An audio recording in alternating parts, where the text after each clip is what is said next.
Hello everyone, my name is Andrew and welcome back to Frames of Space.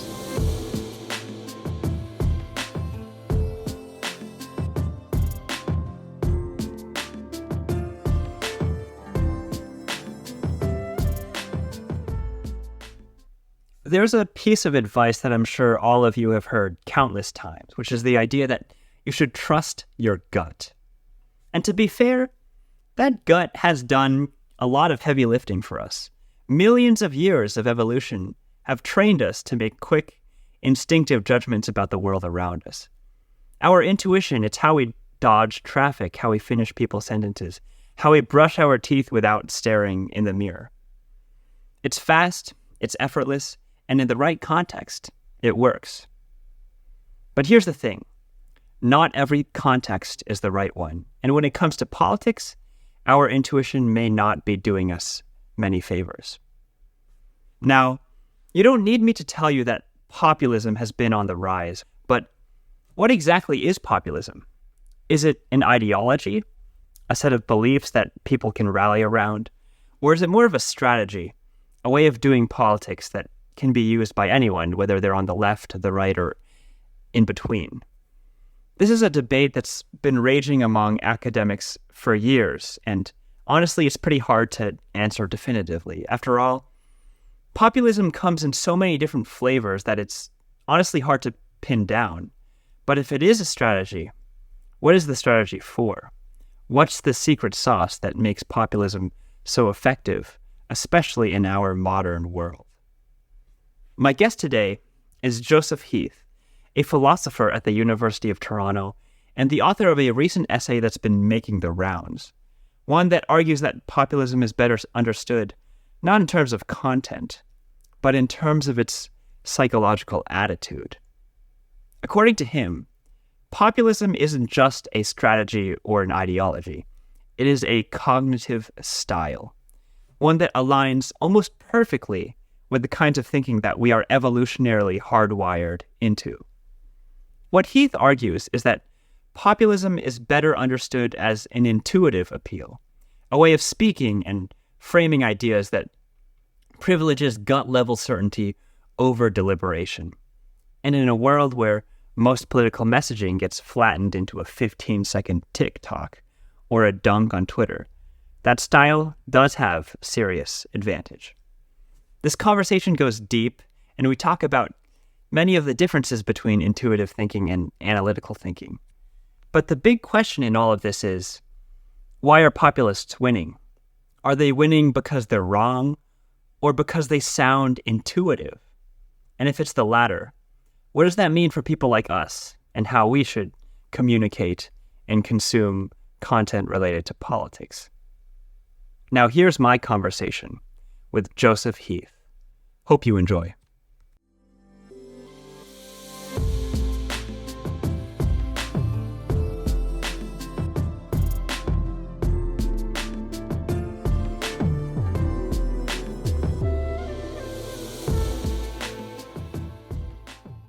All right, you ready? Yes, ready. Joseph Heath, thank you so much for taking the time to come onto this podcast. Yeah, my pleasure. Did you know that your piece about populism was actually like the subject of an entire article in the Financial Times?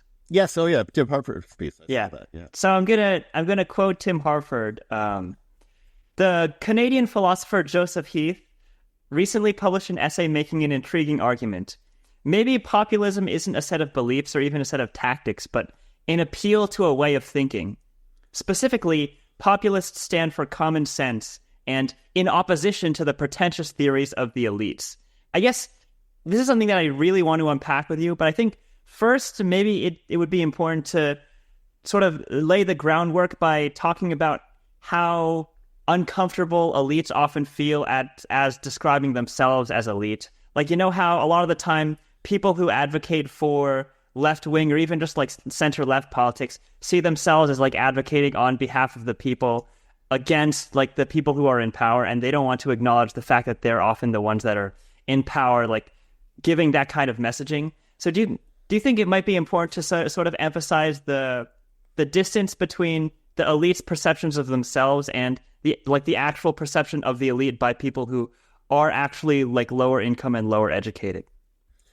Well, the first thing to say is that there's lots of different elites in society, and so it's a general move amongst elites to deny that they're actually elites. I use this phrase when I talk about cognitive elites, and part of the goal there is to differentiate that group from both economic elites, but also status elites, right? And so education is often taken as a proxy for status. And so often when people talk about educational elites, they assimilate it into status elites. So like when people measure like SES, which is socioeconomic status, they often take education level as a proxy for status. And it's absolutely true that education gives you a certain amount of status, but education also gives you other things. And so what I want to suggest is that, the reason why we consider education important, one of the things that we're constantly trying to inculcate in students is the capacity for critical thinking, right? So what do we mean by that? Well, the heuristics and biases research program in psychology has actually given us like a very concrete articulation of one of the things that people acquire through education, right? And so, the core of the classic heuristics and biases research program, so Amos Tversky and Daniel Kahneman's work, was focused on judgments of probability. And so, like, the core of that was to show that, like, we have everyday intuitions about probability, like what's likely, what's not likely. And then we have the probability calculus. And the probability calculus is this explicit written down thing, right? And this allows us to actually figure out the correct answer to various questions about probabilities and frequencies. And what they were then able to show was that our intuitions are pretty good, but that in specific circumstances they sort of fail catastrophically. And so what we need to do then is know when to shift to doing an explicit calculation of the probabilities. But that, of course, that second piece is what you get only through education, right? So we all come equipped with the same intuitions, but then people to varying degrees acquire education that gives them this explicit apparatus that they can use. And one of the things they could use it to do is to correct their biases, right? I think I finally figured out a way to like have this feel like transition in it. Is transitory the right word for like a transition, but as an adjective? Transitional, maybe? Transition. I found a way to make this transitional. All right, so let's talk a little bit about educational polarization. So one trend that pollsters noticed within like the past 10 years or so that they didn't predict is that like in the past, there was not really that much of a gap about whether having a college degree in the US was more likely to make you vote Democrat or Republican. But ever since the rise of Trump, and this is like a trend that has been very large ever since, people who are college educated tend to vote for Democrats, and people who are not college educated tend to vote for Republicans, which is very different from what things were like during, say, Obama's first term. And I think that some of the stuff that you've said, it's possible to try to synthesize that with the concept of educational polarization, the idea that Democrats, who are ostensibly the party of the poor, are actually more likely to get people who are in the top 20% of the income distribution. So that's the first thing I want to say. The second thing is that you talked a lot about Daniel Kahneman's work about the difference between like intuition and analytical reasoning, like the difference between conscious thought and subconscious thought. Let's provide an example. Could you explain the Stroop effect to our audience? Yeah, this or the Stroop task, right? Which is this nifty little psychological test that's used. One of the things to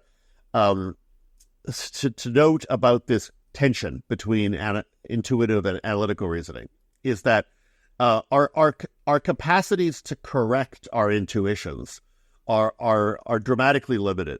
And so even when we know that we're being misled by our intuitions, that doesn't make them go away. And so a visual illusion is the classic example that's given of this, which is that the Mueller-Lyer illusion, that you look at two lines and they appear to be of different length.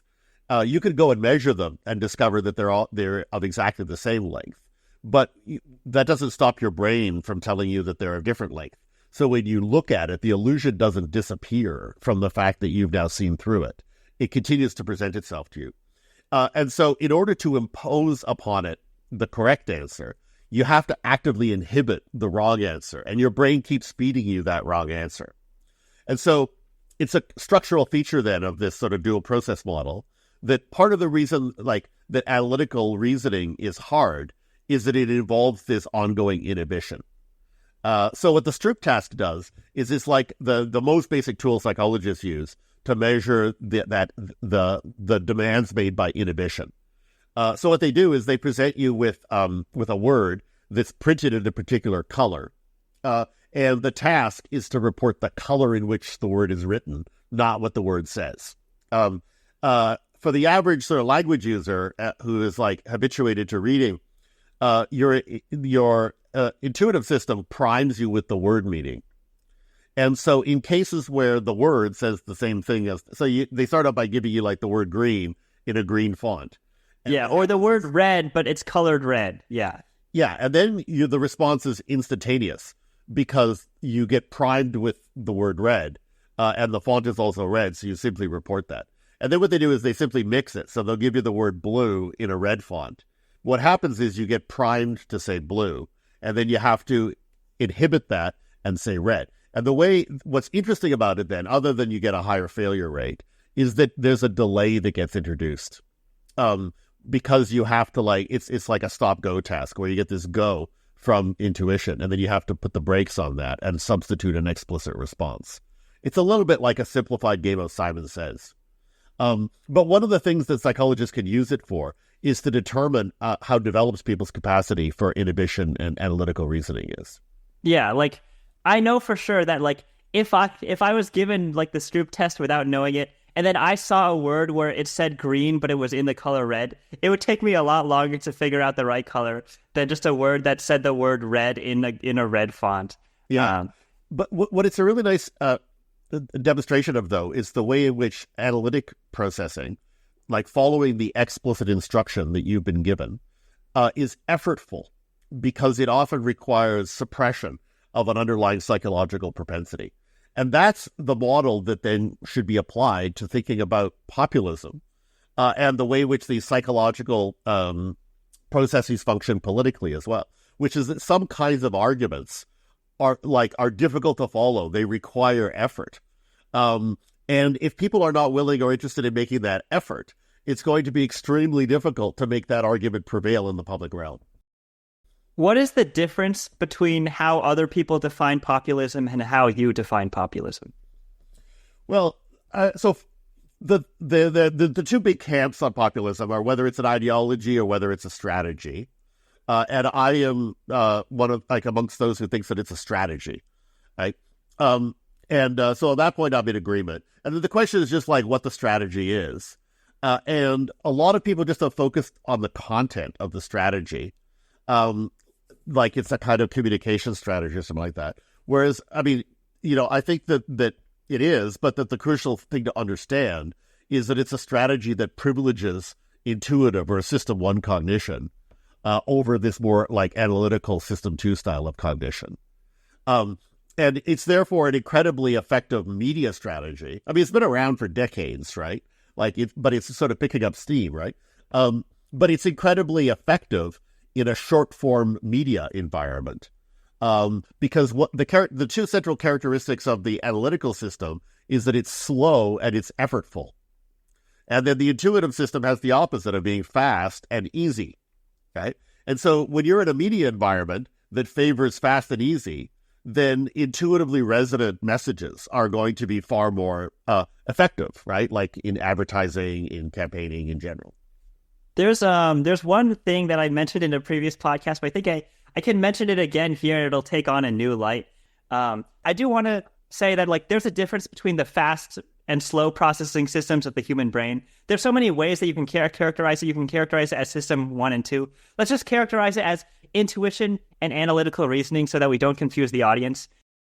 The state of telecommunications technology has an enormous role on what types of politicians tend to get ahead.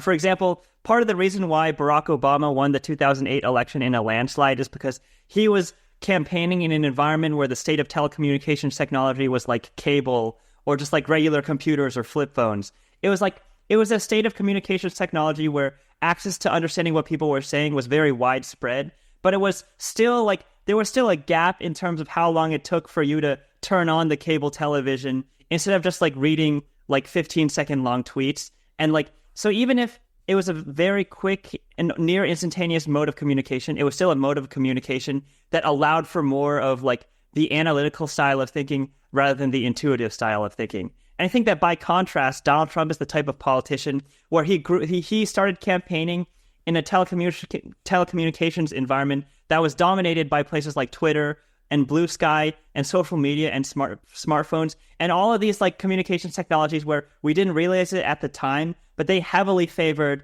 like intuitive types of reasoning above analytical types of reasoning. What would you say to that? Yeah, I mean, like, and in a sense, it's the culmination of a process that's been going on forever. So, I mean, the book that I wrote on this, Enlightenment 2.0, was published in 2015. Like, it was all written before Trump and before the real rise of populism. I mean, already you had this articulation of so-called common sense conservatism.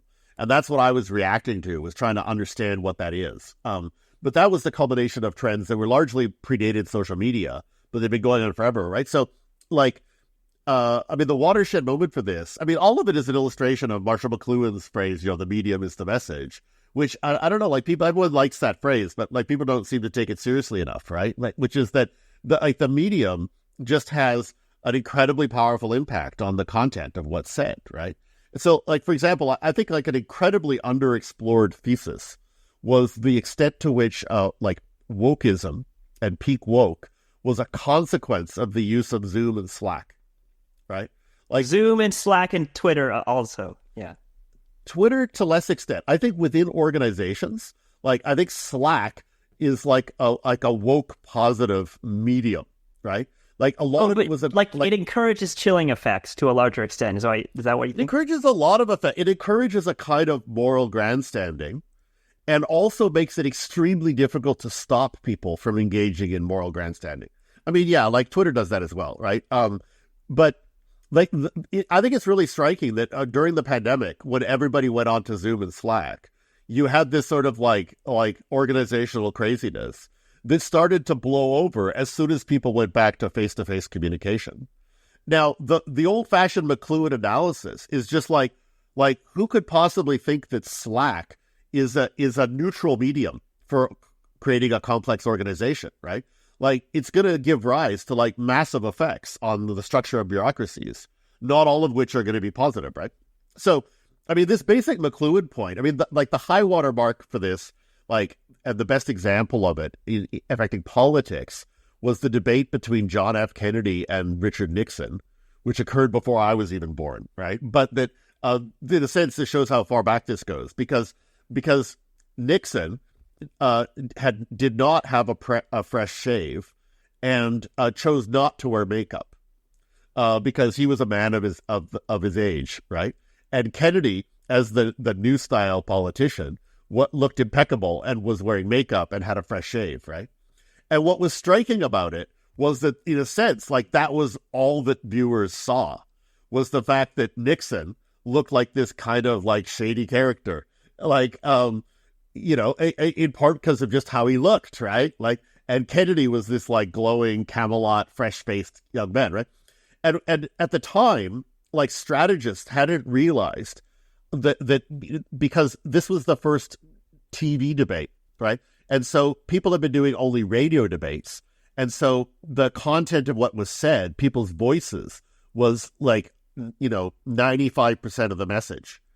When they went on to television, they suddenly discovered that what you look like when you're talking is now 90% of the message. And the content of what you say is maybe 7% of the message.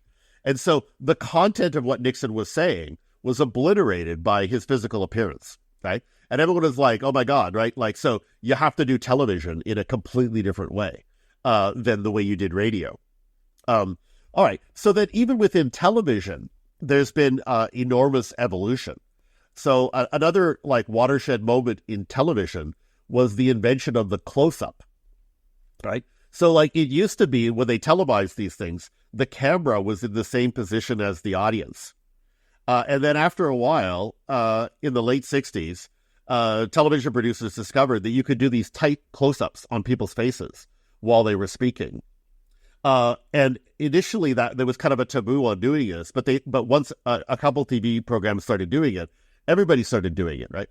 And then suddenly, like, your facial expression became really, really important. And that also favored like a different kind of communication style, right? So a lot of this is just like, applied McLuhanism. And you could run the same analysis. I mean, so obviously television was the hegemonic means of political campaigning up until like the last election, when it's finally been eclipsed by social media. Arguably 2020. Yeah, but clearly 2016 was still a television election. Oh, yeah, like Donald Trump got his name out from the RNC debates that people watched on television. Yeah, and also there's been tons of empirical political science on this. Like people blame Facebook and fake news and stuff like that. Like in the original sense of fake news on Facebook, they kind of wanted to blame Facebook for Trump getting elected. But when people did the quantitative analyses, television was still the elephant in that campaign. But that has subsequently changed, right? So now people on, like influencers have greater reach than TV news programs now. But that's a recent phenomenon. Yeah, so I do think it's important to, when it comes to all of these different telecommunications technologies, it's important to emphasize the ways in which they sometimes, like not even intentionally, like incentivize us to act with either our intuition or our analytical processing systems. So one example would be like the rise of like what could be perceived as common sense. Like I know that a lot of the time when conspiracy theorists try to advocate for the arguments that they're making, one of the things that they appeal to is the idea that this is common sense, like it just makes sense. Could you talk about that a little bit? Yeah, I mean, a conspiracy theory is also an interesting area of study. I mean, conspiracy theories are largely a product of a set of interlocking cognitive biases. Probably the most important cognitive bias is confirmation bias. Right? And so confirmation bias is a sort of ubiquitous flaw in humans, like our ability to evaluate hypotheses.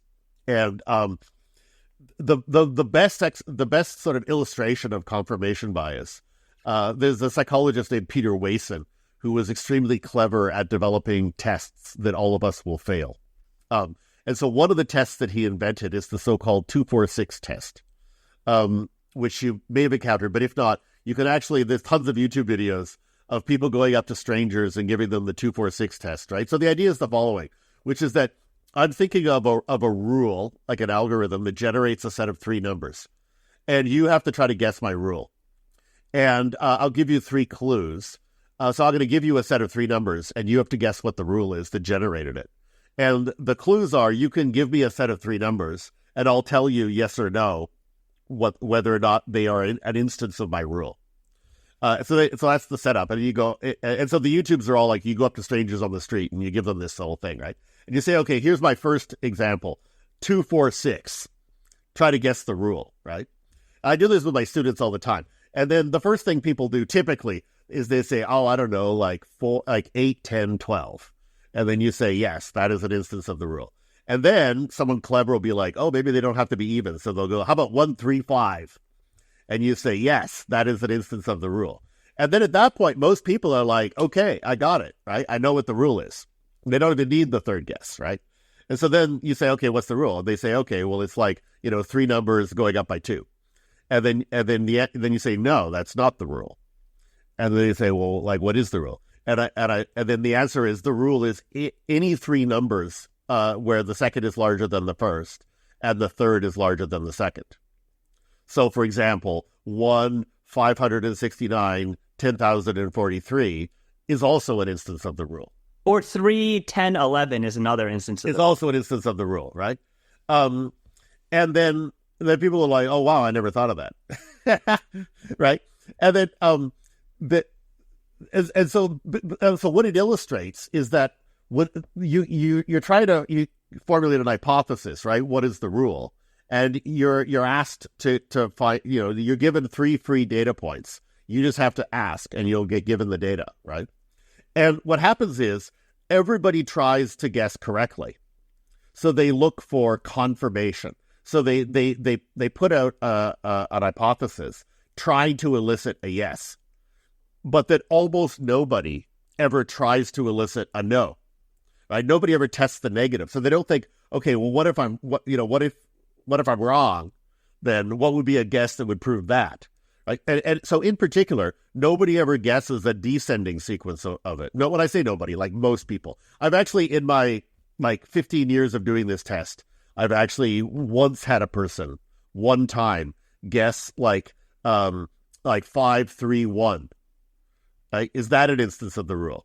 At that point, I say no. And then you learn something, right? Then you learn that actually the numbers do have to be going up, right? But what happens with the typical person is that everybody just guesses examples of numbers that are ascending. And then they all become convinced that the numbers have to be ascending. But not one of them has actually tested that hypothesis. Because the only way to test that hypothesis is to guess a series of numbers that are not ascending, but rather numbers that are descending. That is literally the only way to test that hypothesis. But nobody actually tests the hypothesis correctly. Right? So confirmation bias is not a small thing. Like confirmation bias is a massive, massive flaw in the way in which human beings intuitively reason about very, very simple problems. Right? Yeah. So conspiracy theorists suffer from confirmation bias because they're constantly giving you all the proofs they're giving you all the examples of facts that confirm their theory, right? That's like a person in the 2-4-6 test giving you more and more and more examples of like even numbers in ascending sequence, as though that helped to build proof for their claim, right?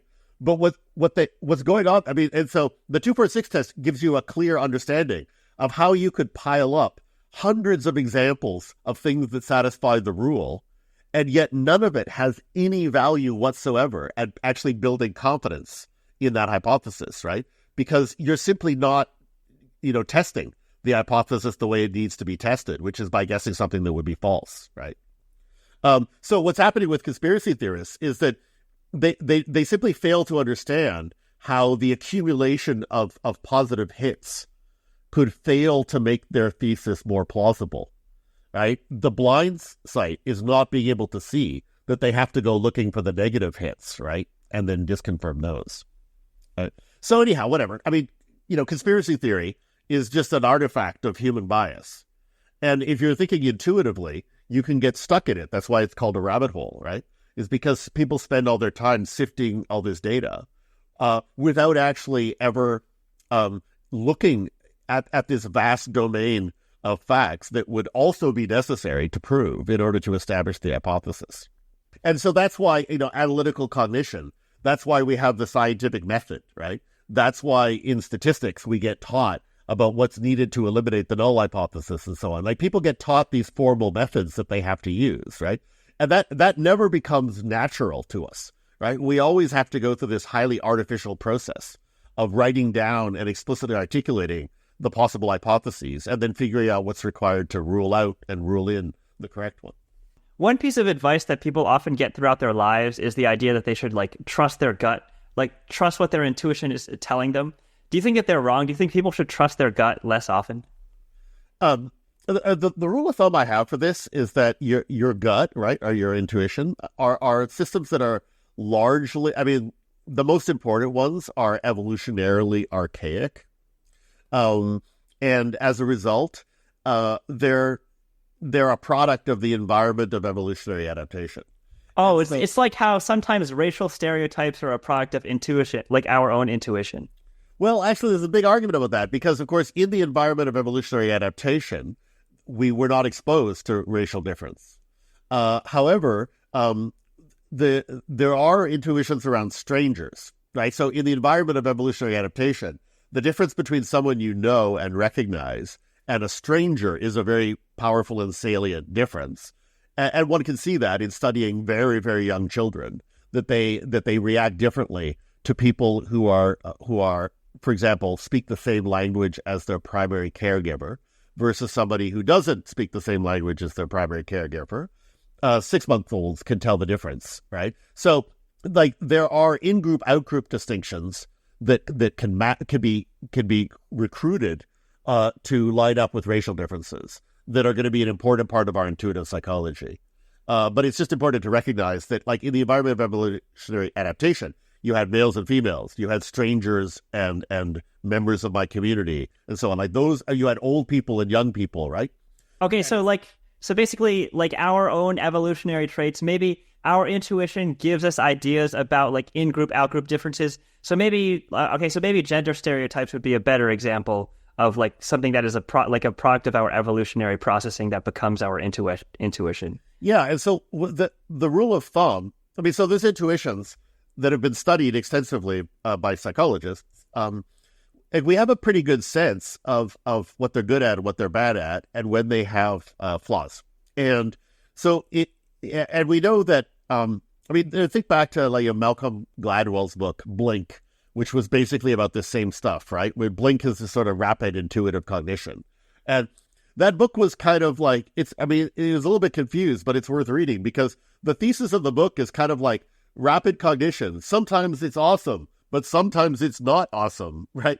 Yeah, so sometimes you should trust your gut, and sometimes your gut is telling you the wrong thing, so you should override your gut feeling. Yeah, and it's impossible to live always overriding your gut because that your brain just literally does not have enough bandwidth to always be explicitly calculating and processing everything, right? And so you absolutely have to rely on your gut for tons of stuff, right? So it's a genuine problem knowing when you should trust it, when you shouldn't. So here's my rule of thumb, which is that if the environment that you're in resembles the environment of evolutionary adaptation, then it's probably not a bad idea to trust your gut. But if the environment you're in is radically different from the environment of evolutionary adaptation in some conspicuous way, then you should probably distrust your gut. And you could argue that that's one of the main ways in which it seems like the modern world is so hard for a lot of people, is that like there are like the rate at which I think that nowadays the vast majority of the environments that we are in are either subtly different or significantly different or both from like the evolutionary paths that we originally adapted to, that our intuition comes from. And that's part of the reason why society feels so hard for a lot of people these days. Yeah, and so the best example of this would be like a face-to-face interaction versus a mediated interaction. And so in the environment of evolutionary adaptation, the only interactions are face-to-face. So you have to literally be in front of someone talking to them. And as we know, an enormous number of cognitive resources are dedicated to facial processing and to managing interpersonal interaction. Right? And so there's so much we can tell. I mean, one of the distinctive features of humans, an evolutionary adaptation of humans, is that you can see the whites of our eyes. Whereas when you think about most other mammals, you can't see the whites of their eyes. All you see is like cornea and pupil, right? Now, one of the that's a peculiarity of humans. One of the consequences of it is that it allows humans to track each other's gaze. In other words, you can see where someone else is looking. Right? Now, in most animals, like, why would they want to give that away, right? There's no question that in human beings, it's a pro-social adaptation that facilitates mind reading, right? So when you're talking to someone, you can see what they're looking at. You can see the movement of their eyes. You can tell an enormous amount about their state of mind by looking at their eyes, right? And so, that just an example of how we have complex physical but also cognitive adaptations specifically designed to manage interpersonal interactions in a face-to-face setting. So that's normal. And so if you have an intuition when you're sitting right in front of somebody that they're starting to get annoyed at you or whatever, then you should probably trust that intuition, because your brain is like actually spending like a huge amount of time trying to detect precisely those kinds of shifts in attitude.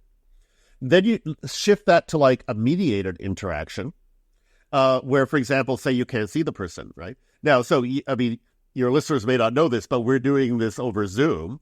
And as you said at the outset, the reason we're doing this over Zoom is because it facilitates a better conversation if we can see each other, right? Yeah, it reminds us that we're talking to a human being and not just some AI machine. That's right, right? And also, you can, if I'm talking too long, you can start to express, a sort of impatience physically without having to say something. And I can read that because I can see you, right? And so a conversation with a disembodied voice filters out a huge amount of the relevant information. So then your intuitions are less reliable, right?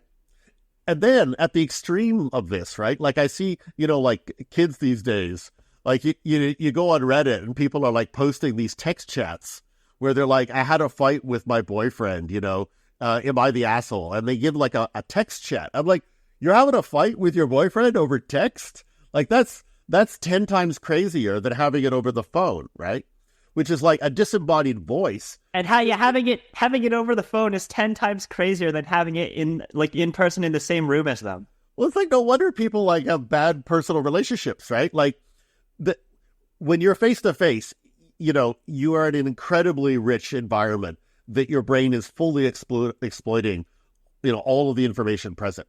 When you get rid of the face-to-face communication and it's voice only, you're filtering out 90% of the information available to your brain about that person's state of mind. When you switch from voice to text, you are then filtering out another 90% of the information that is relevant to like understanding the other person, right? So you're left with like 1% of the informational content. I'm just making up these numbers, but it's to make the point, right? Which is that you're functioning on this incredibly impoverished stream of information. And then you're wondering why people misunderstand each other or overreact or whatever, right? It's that it's totally unintuitive, like the environment that you're in, right? So yeah, you shouldn't trust your intuitions when you're texting somebody. I just wanted to say, sometimes when I get podcast guests on and they say something, I have to like actively struggle of like, how can I respond to this in a way that seems engaging? For you, it's the exact opposite. It's like I have like a dozen different things that I can use to respond to, and I have to like struggle to figure out what is one thing out of those dozen, because they would all be like engaging in their own way. Okay, how about this? Let's stay on the intuition thing for one last thing. So I'm just going to quote a book that I had on hand. In two famous studies on what makes us like or dislike somebody, UCLA psychology professor Albert Mehrabian created the 7-38-55 rule. That is, only 7% of a message is based on the words, while 38% come from the tone of voice, and 55% from the speaker's body language and face. Oh my God, those are the actual numbers. I was just making up numbers. Yeah, the 7%, when you said 7, that was actually true. That was actually 7%, yeah. All right, I'm going to look that up. So, I mean, but the concern about the modern world and the demands of analytical processing, and this is a view that I get from my colleague at University of Toronto, Heath, who was kind of one of the first to make this claim, is that we've just, modernity has transformed the world in many ways that simply make it unnatural. And as a result, like everybody's intuitions have become less reliable. So the environment of evolutionary adaptation is one in which, for example, there are no images. And so the only way to see someone is to literally see somebody. But now we live in an environment which is saturated with images. And as a result, we are exposed to like a huge number of people that without ever meeting them, right? And so that, your analytical system knows that. But there are parts of your brain that are logging every instance of seeing a celebrity, for example, on television or movie or like whatever on the internet, as having seen that person, right? And so that tends to elicit all kinds of parasocial behavior because there's a part of your brain that so on occasion, I've had a chance to like have a conversation with like famous people, right? And like a famous person. And that interaction requires like constant self-inhibition because you have to keep reminding yourself that although you feel you know this person really well, they don't know you at all, right? And so you have to constantly restrain yourself from being overly familiar in the way in which you talk to that person because there's a part of your brain that tells you you're old friends, right? And so it's hard actually to be respectful when interacting with celebrities. Right. And so it's not a surprise that a lot of people fail, right? And you get a lot of like wacky behavior in this domain because of a failure of inhibition. But that's just the modern world imposing cognitive demands on people and ratcheting up those cognitive demands over time, right? And then the less time you spend going outdoors, meeting real people, the more time you spend like watching Twitch, like the weirder it gets, right? There's one quote from your article that I think does a perfect job distilling some of the stuff that we've been saying. So, quote, "People are not rebelling against economic elites, but rather against cognitive elites. Narrowly construed, it is a rebellion against executive function. More generally, it is a rebellion against modern society, which requires the ceaseless exercise of cognitive inhibition and control in order to evade exploitation, marginalization, addiction, and stigma. Elites have basically rigged all of society so that, increasingly, one must deploy the cognitive skills possessed by elites to successfully navigate the social world. For example, try opening a bank account, renting an apartment, or obtaining a tax refund without engaging in analytical processing. The left, to the extent that it favors progress, is essentially committed to intensifying the features of the modern world that impose the greatest burdens on self-inhibition on individuals." End quote. Yeah, I mean, the context of the article, I was talking about the left, but I mean, the right does it in some ways as well. I mean, so probably the best example of this is in the food environment, right?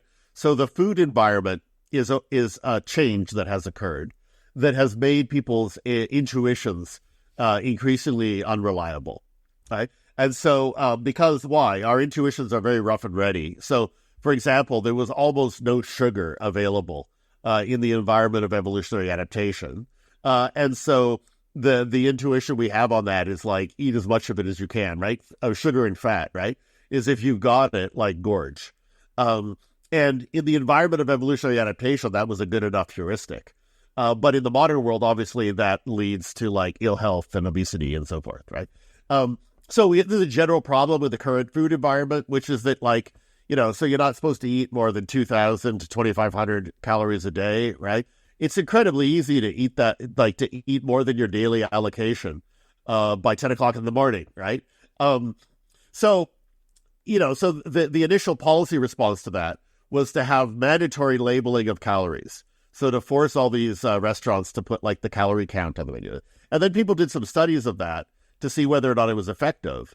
And it turned out, only about 30% of the population actually has any idea how many calories they're supposed to be eating, how much is too much, et cetera, right? So I benefit by having calorie counts up on fast food menus because I know approximately how many calories I should be eating, and I have a Fitbit and a phone app that I can check if I want to know, right? And B, like I'm capable of doing kind of passive arithmetic and keeping track of how many calories I've eaten over the course of the day, right? So for a member of the cognitive elite, which, confession, I'm a member of the cognitive elite, right? So this is all like a useful tool as I go about navigating my life. But it's just important to recognize that for like, and this was like studied, that large, like a majority of the population, that information is simply useless to them. And that actually led to changes in the labeling law. So people started to think, well, maybe we shouldn't do calorie counts. Maybe we should just have big stickers that are like red, yellow, or green. And that would be more interpretable, right? And it turns out that is like marginally better. But again, for the bottom half of the population, in terms of like, cognitive ability, like processing. And so it's important to say, like, this isn't like an IQ issue, right? It has to do with like formal education and the capacity and willingness to deploy those resources to resolving problems that arise in your everyday life, right? And for for 50% of the population or so, they're simply not doing that at all. And as a result, the modern world has become, in a sense, more hostile to their cognition. So they make a lot of like very, very poor choices in terms of diet. I think we finally arrived at the point where our audience can fully understand your thesis about populism. So I think, how about this? When it comes to how do populist politicians speak in general, and how does that differ from the ways that public intellectuals speak? Because I think that we can use to the stuff that we've talked about inhibition and intuition and analytical reasoning to understand the difference between how populist politicians speak and how like normal politicians speak. Yeah, and so once you see that it's connected to these sort of cognitive style, so yeah, elites tend to be thin. They tend to be like well put together. They tend to be also well spoken, and in part because I mean like the Stroop test is a good example, right? Of the inhibition there is like verbal inhibition, all right, which is that like when you see the word red in a blue font, your impulse is to say red, and you have to then stop yourself and say blue instead to follow the explicit instruction, right? So that's like the analytical system in operation. And so one of the things that you find in elite speech patterns is that elites often have the capacity, like when they start talking, it's not just a kind of like verbal, flow, but rather they have the capacity to actively monitor every word that comes out of their mouth. And so, like, if you listen to Barack Obama speak, for example, one of the things you'll notice is that he speaks very, very slowly. And I mean, so I actually speak quite quickly, in part because I'm not actually good at this sort of thing. And so once I start talking blah, blah, blah, blah, blah, right? So I'm conscious of the fact that I, sometimes get myself in trouble because I blah, blah, blah, blah, blah, right? So when I listen to Obama, I often think, yeah, if I could just slow down and speak as slowly as he does, I could then actually, monitor much more carefully what's coming out of my mouth, right? But so it's like Obama is able to do it. I mean, so he speaks in an extraordinarily clear manner, partly because he speaks very slowly. Often and so he doesn't get tripped up at all. Often people who speak a little bit more quickly, like Hillary Clinton, for example, speaks much more quickly than Obama, then she's not as good at choosing her words carefully. And so it becomes increasingly apparent that she's self-censoring as she's speaking. And so, I mean, the term that I cite for this is like, so the French have this word langue de bois, which is like a wooden tongue, speaking with a wooden tongue. And obviously there's lots of politicians that when they speak are clearly, using that speaking style where you can see the gears turning as they're actively self-censoring. And that's why Hillary Clinton's deplorables comment got so much airtime, was because because that moment revealed what people took to be the case all the time, which was that she was never, like, every so often she kind of said, as an aside, like, well, let's be serious for a minute. And then for once she said what she really thought, right? And everyone was like, oh my God, I knew that was what she was really thinking. But that so it wasn't just that comment. It was the fact that so seldom did she say what she really thought that it led everyone to think of her as sort of a liar, because on every other circumstance in which she opened her mouth, she was clearly not saying exactly what she thought, but was rather taking in like feedback or like strategic counsel from her communications advisors and so forth, right? And Kamala Harris. I mean, Democratic politicians in general, have sound coached, right? And the problem with being coached is that then it's generating cognitive dissonance when you're talking that produces a speaking style that is unnatural to most people. Like, they can tell that you're not really saying what you have in mind, right? And then that causes distrust.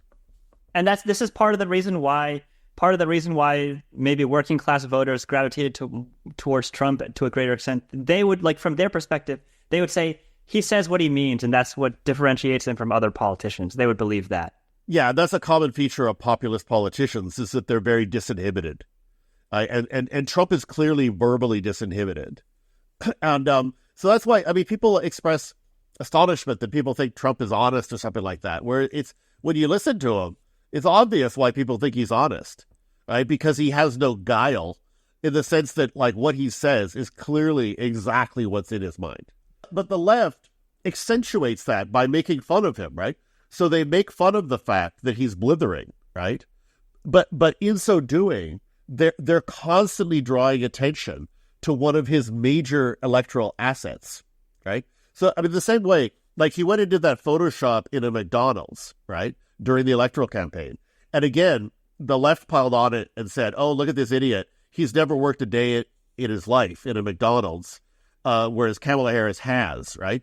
But then in the process, they infinitely reproduced the image of Trump in a McDonald's, making it one of the iconic images of the campaign, right? So they're literally doing Trump's work for him by making fun of him, right?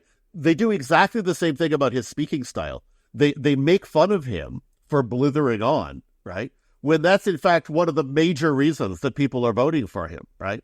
So they're amplifying his electoral assets without realizing that they're doing it because they don't understand what it is that they're doing that's wrong. Yeah, so in a way, this is part of the reason why populist leaders, even if they are right-wing authoritarians, this is part of the reason why when they campaign, they often get elected because they are perceived as being for the common man. Like, because they reflect a level of disinhibition and like a reflective reliance on intuition that you would expect from anyone who is not a cognitive elite like the two of us. Yeah. Now, it's important to recognize that it's a lot easier to have that disinhibited speaking style if the content of your political beliefs correspond to the output of your intuitive cognitive systems, right? So intuition gives us common sense, right? Which is often right, but sometimes wrong. But if you make that your political ideology, I'm the defender of common sense, which is going to be shared with the common man, right? Like, if that's your political position, then of course it's going to be easy to adopt that speaking style because your disinhibited speaking style is going to be perfectly reflective of your political ideology. Right? And so it's only if you have a political ideology that like contradicts common sense that you're then going to have a problem being disinhibited, right?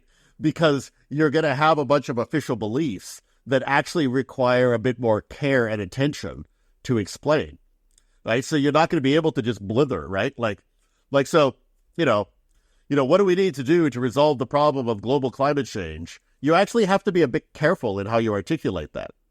Whereas calling it a China hoax is like, easy. Like, you don't have to be disinhibited, right? Like, if that's your genuine view about climate change, right? So one of the things that I argue in my book that I haven't said much about in the recent Substack stuff I've written is that there is an asymmetry between left and right here, where to the extent that the right embraces common sense, in terms of like the content of their political ideology, they have a structural advantage in communications. Whereas to the extent that the left has these slightly more unintuitive positions. Like, it's like how they, them pronouns are like an example of analytical processing that people use in a way that often overrides their intuition. Yeah, I mean, there's a good example of it. I mean, and especially like in face-to-face interaction, like your brain is busy like classifying people by biological sex for obvious reasons having to do with evolution, right? And so in order to not use the corresponding set of pronouns, you have to be engaged in active inhibition. And so it's like a cognitively complex task. But like other more like important political examples of it are like things like trying to resolve collective action problems, right? So in a collective action problem, like the example I always give in Canada is like the overfishing and the depletion of the cod stocks off of Newfoundland, right? Because if you go to Newfoundland and you say, oh yeah, the sucks what happened to all the fish, right? Everybody in Newfoundland is absolutely unanimous in condemning the Spanish and the Portuguese for having done that. Right? In other words, overfishing was not caused by Canadians. It was caused by the Portuguese, right? And if you go to Portugal and if you ask them about the depletion of the cod stocks, they're all going to say, oh, it was the Canadians who did it, right? We were just fine. And so both sides are correct, right? That is, had it just been the Canadians, they would not have been depleted. Had it just been the Portuguese, it would not have been depleted, right? And so both sides genuinely were affected by the bad behavior of the other. So to see it as a tragedy of the commons, right, or a collective action problem, you have to kind of move up a level cognitively, and you have to realize that, oh yeah, like both sides are undermining the other, and they both have to stop in order to fix the problem. And I maintain, like, that is fundamentally like a cognitive insight that is not available to intuition. And so when the left tries to articulate its concern about environmental questions that have that structure, like climate change, it's necessarily making a kind of rational argument that is only available to analytic cognition, that you can't translate directly into an intuition. I'm afraid this podcast would be too long, but I do want to interject one last point. I think that maybe since we are part of the elite, we're highly educated and stuff, maybe it is worth caveating that there are often like genuine times where people's intuition have been more correct than our analytical reasoning. Like I think that the Biden debate in 2024 like laid bare it was sort of like the smoking gun that proved that the intuition that the common folk had about Biden's condition was actually more correct than the elites like us tended to have about how cognitively fit he was to serve. So it is important for us to qualify that there are times where we are wrong and like their intuition and their common sense actually is more correct than us. So that's the first thing that I was going to say. And the second thing that I was going to say is, do you think that in general, the campaigns that the populist politicians have about things like immigration and crime, like we might consider them to be incorrect, but like maybe your thesis is that the reason why they're so popular, including among people like immigrants or people that we would like consider to support consider to support left-wing or progressive causes to a greater extent, but don't. Part of the reason why they don't is because they're relying on intuition or common sense that overlaps a lot more with what populist politicians think should be done about immigration or crime. Can you talk about that a little bit? Well, so on the first point, yeah. So I don't want to oversell analytic reasoning. So when we were talking about it in a more psychological register, we talked for a while about what is intuition good at and what is analytic processing good at, right? And there I think I was pretty explicit that there's some tasks that you're better off handling intuitively, other tasks you're better off handling analytically. That you scale that up to like the social level, and exactly the same thing is true, right? And so I am like not at all a fan of a kind of elite technocracy that would cut the people out of it.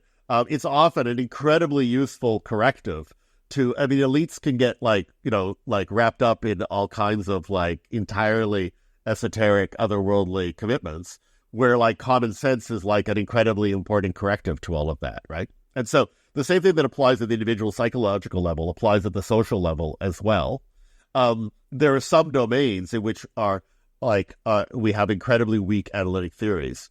And the child rearing is an example of like, if you look at the scientific literature on that, it's like garbage, right? Because, and we know why, like it's just like too hard, too many variables, too hard to control. Like scientific method just doesn't generate useful results, right? And so the kinds of more conservative intuitions people have about family structure are like far more trustworthy, right? And again, like, and you can use the same heuristic, like, is this the kind of problem people have been dealing with since forever?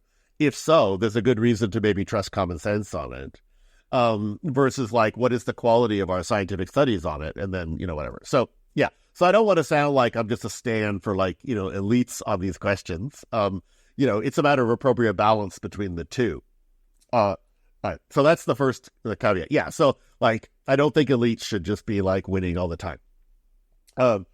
On immigration, the intuition underlying that is this in-group, out-group distinction, which is highly intuitive to people. Oh, like maybe the stuff that Donald Trump said about Mexicans when he first started campaigning of like, they're not setting their best.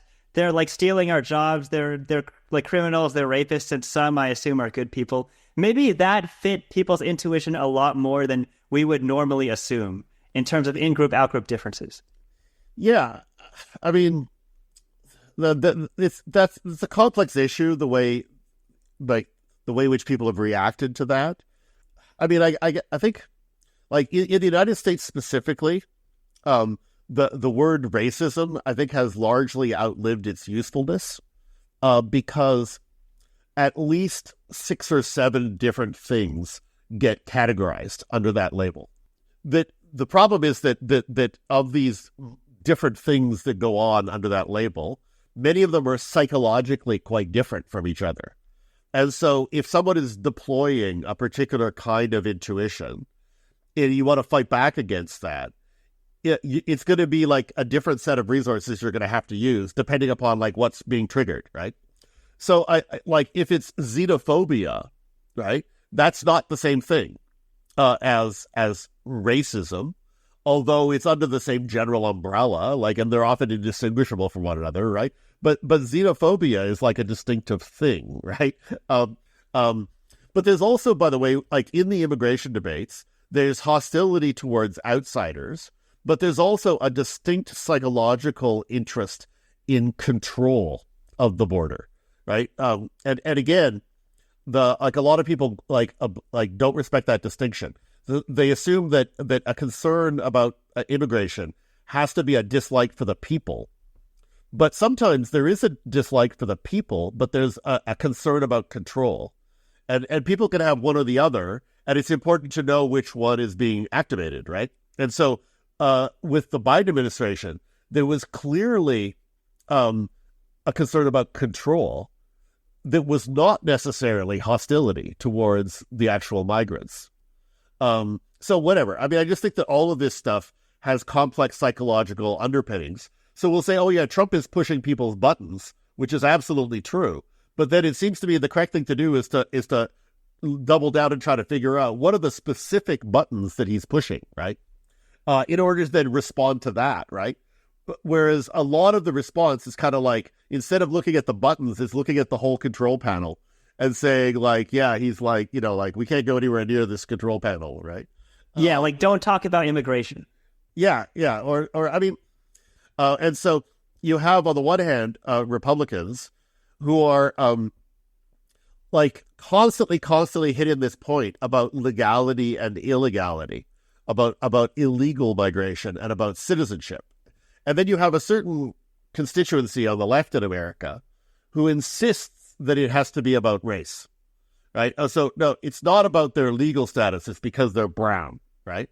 And then and that clearly enrages people on the right because there's a kind of motivated not hearing what they're saying. So they keep saying, no, it's not about race. It's about the law and about respect for the law. And then there's a refusal to engage with people on those terms, right? And so that unsurprisingly generates conflict because both sides are refusing to address the issue that the other side like wants to make it about, right? So yeah, it's like a recipe for generating conflict. And I don't know, like Americans also seem to revel in certain dimensions of that conflict.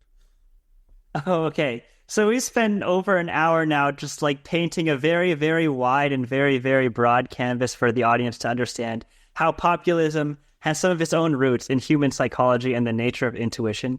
But like considering how complex this problem is, do you have any like suggestions for how we could solve this? Because this seems like a very complex problem and I'm not really sure what the solution is. Is it just like acknowledging that it's hard? Yeah, I mean, so back in my book, I had, because one of the things you discover when you write a book, pointing out problems in the world, is everybody always expects you to have solutions. And if you want a 5-star review, you have to provide a plausible solution. So, because earlier, when I was much younger, I had written a book that had no solutions whatsoever. And every negative review was like, very good criticism, but the author provides no solutions, right? And I'm like, what if there aren't any solutions, right? Like, what if you can't solve it? Right? Or you have to identify the problem first before you come up with solutions, because if you start coming up with solutions at the outset, then those solutions are just going to be bad and half-baked. That's true. But like with a lot of this stuff, obviously solutions are going to be hard. And so in Enlightenment 2.0, I at least had a chapter that was like, here are my solutions. The solutions were kind of pathetic. But no, the proposal I had then was for what I called a slow politics manifesto. And so that was at the time when like the slow food movement was kind of popular. And there was a slow food manifesto.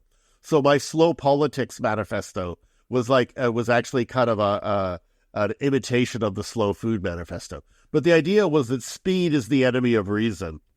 And so if we want to have a more deliberative politics, we have to start throwing some sand into the gears in an effort to slow down deliberation or like to protect spaces from deliberation, right? And it's not as though that's impossible in the modern world, right? Like, so, you have generously just allowed me to spend an hour talking about my ideas, right? That's that's relatively new from podcasting, that one has the opportunity to like talk at length about these kinds of ideas. So that's actually like encouraging from the standpoint of slow politics. The fact that people have found that listening to a podcast, even a very, very long form podcast, is like of interest to them, right? Yeah. And, so obviously a lot of other internet stuff goes in the opposite direction of reducing attention spans, right? But it's not like a hellscape out there, right? And technology can be used to favor one or the other style. And so my major recommendation is just that we need to be a little bit more meta about our politics, which is that, we have to be more aware of how different media affect cognitive styles, and start to then think about favoring media and environments that will favor more successful analytic processing. Yeah, or we can engage in social media regulation, but specifically the social media that we should regulate the most is the social media that prioritizes intuition or slow, like fast thinking over analytical reasoning or slow thinking. So like the types of social media that we should regulate a lot more often would be stuff like TikTok Reels or Instagram or Blue Sky posts or stuff like that, compared to like an hour and a half long podcast that where like in a podcast you can often like the stuff that we're saying right now, we can include nuance that we wouldn't even be able to include in like a 1,300 word article just because of how long it is and how many words we get to say. So I really loved a lot of the points that you made about what types of social media points that we can do to like improve our own ability to think like in the ways that are the most cognitively productive. Another point about being slow is just how like a lot of the time, just like literally talking more slowly can help you persuade someone, even if you're literally using the exact same words that you would have used if you were talking quickly. And I think that it's because if you're talking slowly, that person who is hearing you, they're more likely to think in an analytical way compared to an intuitive way. Or an intuitive way, they might be more quick to dismiss what you're saying because of in-group, out-group differences and stuff like that. So how about this? One final question for you. Your understanding of like intuition and analytical reasoning, how has it changed your willingness to like not cast the first stone or be less judgmental towards people during times where you recognize that trying to change their mind would be cognitively burdensome for them? Well, that's a good question. I mean, I don't do that per se. I think it would be a little patronizing.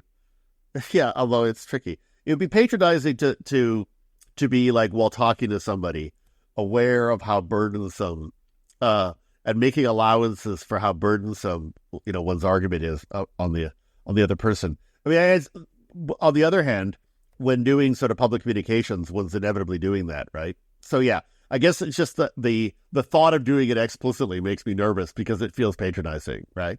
But yeah, you do it all the time, right? And so whenever doing public communications, like I'm obviously aware of the fact that you have to like tell stories and you have to illustrate your points and you have to make things more concrete, right? So the more abstract something is, the more cognitively burdensome. So you have to illustrate it in various ways. And so that's something that's, ubiquitous in life. When I teach undergraduates, I give examples, I tell stories. When I read a newspaper op-ed, I tell stories, give examples.